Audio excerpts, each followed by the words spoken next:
You know that feeling when it's Tuesday, payday isn't until Friday, and you're checking your banking app with one eye closed? You're doing the mental math, terrified that a stray utility bill will push you into the negative. You are just one flat tire away from an absolute financial disaster. Look, the financial industry loves to sell you on these massive, intimidating milestones. They tell you that you need a $10,000 emergency fund before you can even breathe. But they are completely missing the actual psychological tipping point. The exact moment your financial life flips from playing defense to playing offense is $5,000. My name is B. I am thinking about many issues, analyzing books, and want to share them with you. Make sure to hit the subscribe button and give this video a thumbs up if this helps you out. Here's the thing. Aiming for $10,000 when you are starting from zero is like trying to run a marathon when you haven't even bought running shoes yet. It's paralyzing.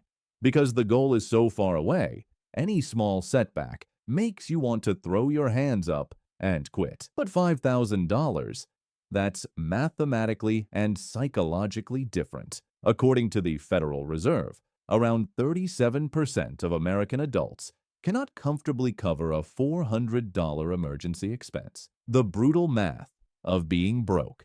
Let's look at the math. Say your car's transmission acts up, a $1,200 repair. Without cash, you put it on a credit card at a 24% APR.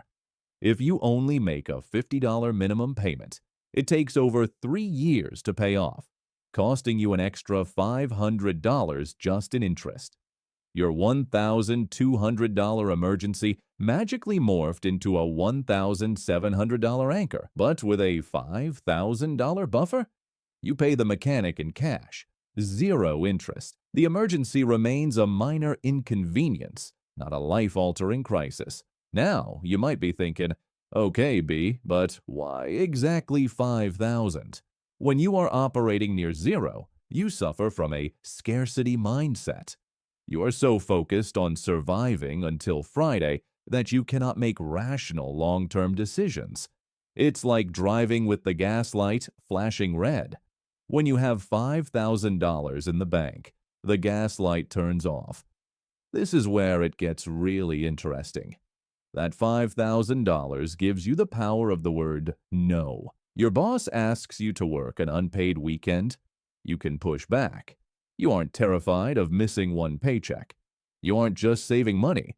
You are buying back your own confidence. Let me tell you about a friend of mine. Let's call him Mark. Mark was stuck in a toxic job, but because he had no savings, he absorbed the abuse. He was too terrified to quit. I challenged him to aggressively save just $5,000.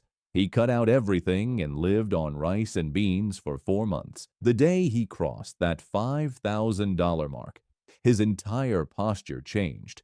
The desperation was gone. He knew if he got fired, his rent was covered for 2 months. Just the presence of the money allowed him to negotiate better treatment and eventually a better salary elsewhere.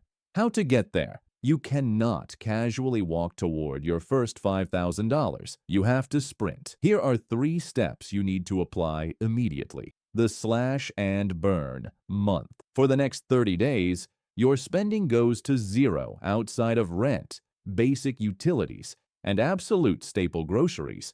No restaurants, no treat-yourself moments. Liquidate the clutter. Look around your room right now. You have at least $500 worth of stuff you haven't touched in a year. Put it on Facebook Marketplace this weekend. Turn depreciating junk into liquid freedom. The income sprint. Pick up a side hustle for just 8 weeks. Drive Uber, walk dogs, freelance. Tell yourself, this is not my new life. This is just a sprint to the $5,000 finish line. Building wealth is a long game. In a separate episode, we will discuss a financial cushion that will allow you to live for 6 months without worries. But let's take it slowly, one step at a time. The most important, life-altering financial milestone you will ever reach is that first $5,000. It is the bridge between surviving and thriving. Reclaim your peace of mind. Thank you so much for watching. Don't forget to subscribe